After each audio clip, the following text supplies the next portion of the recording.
10,000 کی چیز 2,000 میں خریدنے کا ٹیلنٹ صرف پاکستانی ماؤں کے پاس ہوتا ہے۔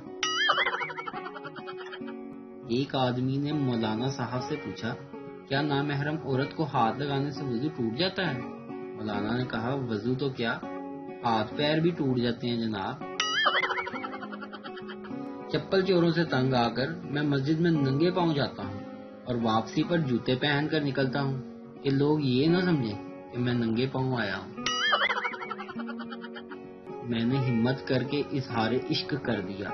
بکھرے بالوں، میلے کپڑوں، پیلے دانتوں، کالی رنگت، لمبی ناک، چھوٹے قد، گندے جوتوں، پھٹے موزوں کے علاوہ مجھ میں کوئی خرابی نہیں تھی، پھر نہ جانے کیوں اس نے مجھے ریجیکٹ کر دیا۔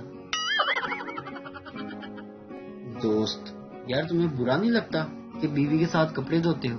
پینڈو، اس میں بری کیا بات ہے، وہ بھی تو میرے ساتھ برتن دھوتی ہے۔ پپو، آئی ایم گوئنگ کا کیا مطلب ہوتا ہے؟ شیدہ، میں جا رہا ہوں۔ پپو، ایسے تو تیرا باپ بھی نہیں جا سکتا، پہلے مطلب بتا۔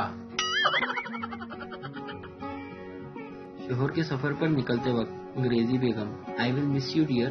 پاکستانی بیگم، تھوڑے پیسے سے دے جاؤ۔ کراچی میں محکمہ موسمیات کا نمائندہ گرفتار، روز بارش کی پیشین گوئی کر کے بیوی سے پکوڑے بنواتا تھا۔ بیوی شوہر سے، آپ شراب میں بہت پیسے خرچ کرتے ہو، اب بس کرو۔ شوہر، اور تم جو بیوٹی پارلر میں 5,000 کا کباڑا کر کے آتی ہو، اس کا کیا؟ بیوی، میں پارلر اس لیے جاتی ہوں کہ آپ کو اچھی لگوں۔ شوہر، میں شراب بھی اسی لیے پیتا ہوں کہ تم مجھے اچھی لگو۔ ویڈیو دیکھنے کا شکریہ۔ لائک کیجیے ہمارا پیج NTV اردو، اور ویڈیو پسند آئے اسے ضرور شیئر کیجیے۔